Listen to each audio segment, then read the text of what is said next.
guys. Sorry I've been cleaning. I was going to move on to the next episode, the last episode of All That's Dark in Indiana, Graves, Ghouls, and Body Snatchers.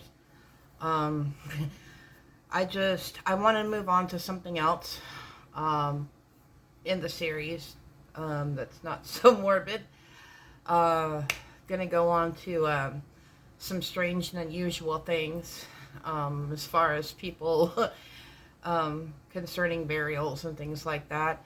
And then I want to move on to some of our local folklore and cryptids. I did going to do some research. Jasmine Ambrosia had talked about something with Richmond and werewolves, and talk about the history of a few other things. One of the reasons why I do these videos, a lot of people, especially content creators from my state, seem to like it. I said before, when it came to the guys over at Paranormal Nightmares, they were talking about how Indiana had such a weird vibe, and it just got me to wondering why. And the fact that this kind of content makes our governor and lieutenant governor, it irks them, especially when we go into the darker history of our state. And it doesn't coincide with their American exceptionalist movement. It irritates them, so that's an extra added bonus. So, anyway, and not to mention, all my stuff's in storage, and I'm limited to the type of content that I can do currently until we move. I don't know when that's going to be.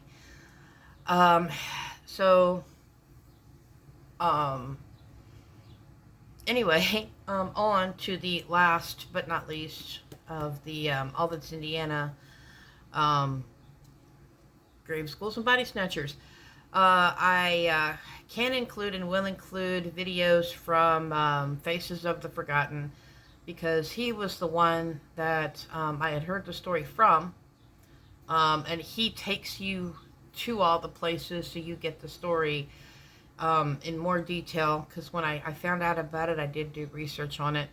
And the only reason that I am, even though this did happen in Illinois, because the individual that was involved, or individuals, two of the individuals were actually born in Indiana.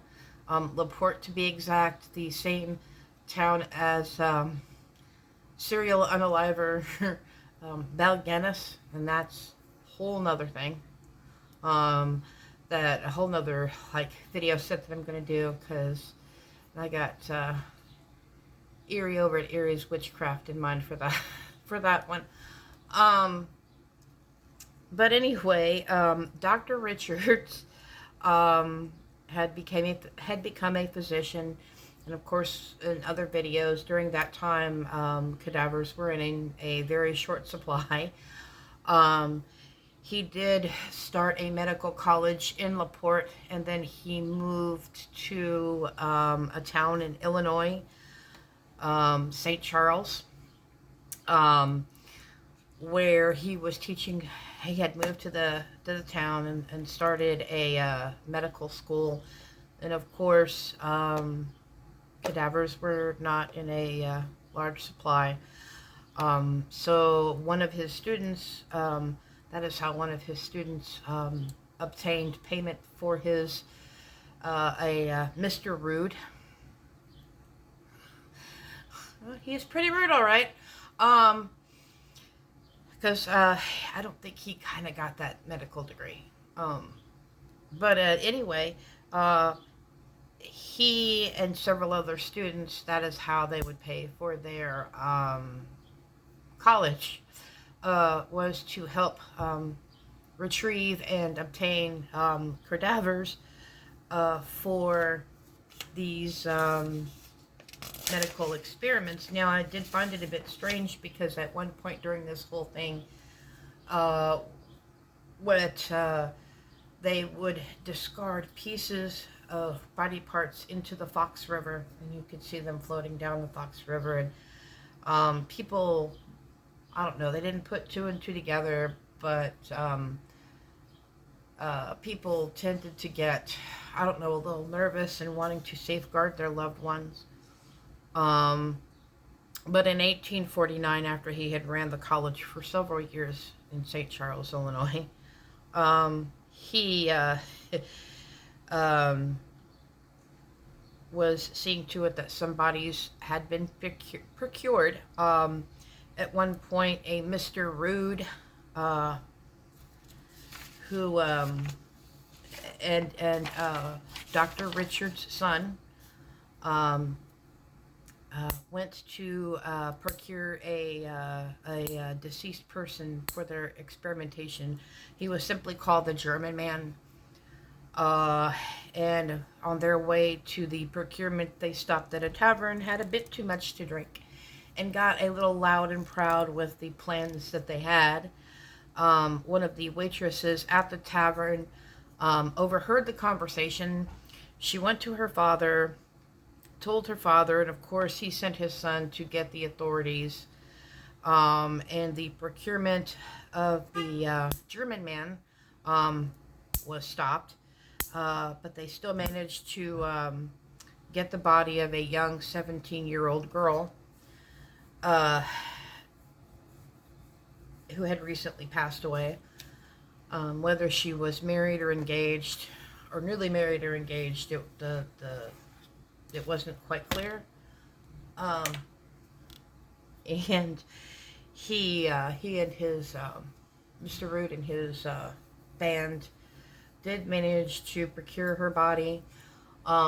It was discovered that the body had been removed with just clothing left inside the casket. Of course, the townspeople of the next town over where the girl had been taken, I believe it was Maple Tree. I thought I had it in my notes. Anyway, they went to St. Charles. They searched the school. They tried to search the house. Of course, they were stopped, and he said, give me a few days and see if I don't procure anything.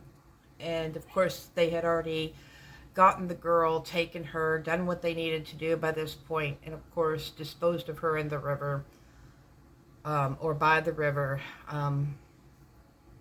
They kind of at least put her in a shallow grave because they knew they were about to be busted.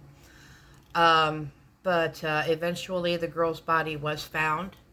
And of course, the fiance and townspeople went to seek justice, where they went to the home of Dr. Richards, which is now referred to in St. Charles as Richards Riot. A pew-pew fight did ensue, to where Mr. Rude was shot and later died of his injuries. 2 weeks later, of course, the sheriff came in and stopped the gunfight. And the students that were still alive got scared. And because none of this was illegal in Illinois at the time, around 1849, technically what they did was not considered illegal. So they did fess up to everything. The girl's body was found.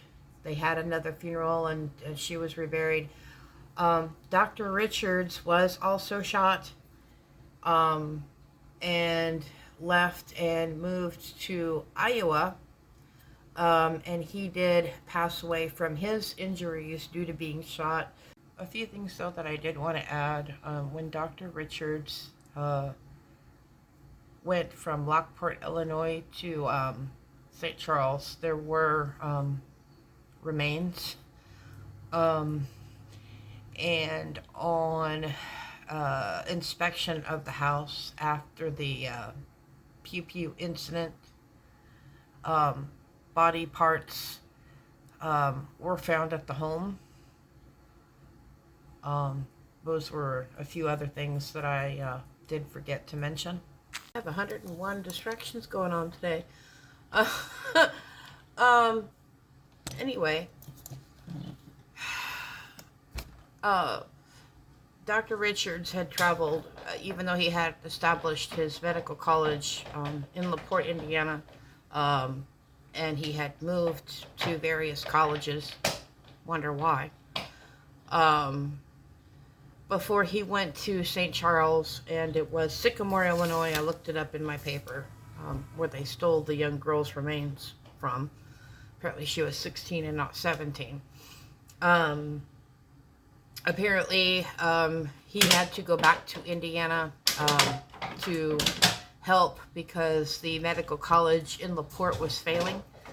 And so he was going back during the year and coming home during the summer months, or coming back to St. Charles in the summer months to do the work, the surgeon work and the anatomy and all of this. And oddly, gruesome, just gruesome, the college was located above a bakery where they were doing all of this, above a bakery.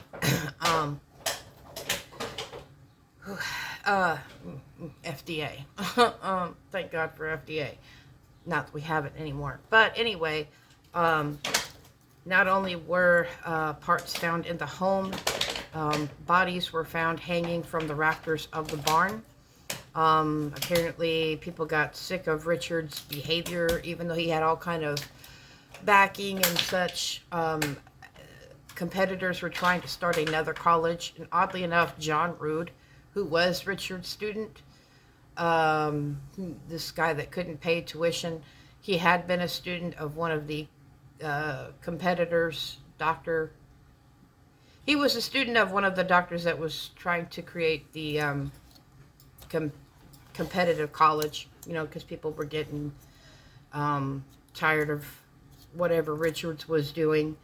It's been suggested that maybe, even though he had a plentiful supply of cadavers, why they went and tried to procure those other bodies is nobody's guess. They think maybe they were trying to do something to basically see to it that Richards was busted and kicked out of St. Charles. I did say earlier that he did die 4 years later. Apparently, his wound had caused injury to his lung and to his hand, and he did, you know, still was an advisor with different medical colleges after all of this. He did die in Iowa at age 53, eulogized, and apparently was a president of a college. And sometime later, they can no longer find the grave or the remains because there was a flood, and the Mississippi River took care of that. So the irony with that. Just like some of the people that were involved in grave robbing in Indianapolis, they ended up winding up in the same cemeteries where they were taking graves from, or bodies from. So karma. Karma. Because, as I said, they were dumping pieces and parts. So some people were never able to locate their loved ones. It's interesting, though, that his wife, Elizabeth, did pass away at age 64, and there's no mention of her in any of this, but apparently she died in 1864 in LaPorte. And not only did he have a son, who was with his father during all this, but also had 2 daughters. So there wasn't much mention of her, or whether or not she was there during this whole incident. So that is the story of Richard's riot. Had a mountain of distractions with a certain 4-pod individual. So, but that's the last of the grave schools and body snatchers, at least for now. I don't know. I might pick it up again later. But anyway, guys, please like, comment, and subscribe, and peace, love, and light.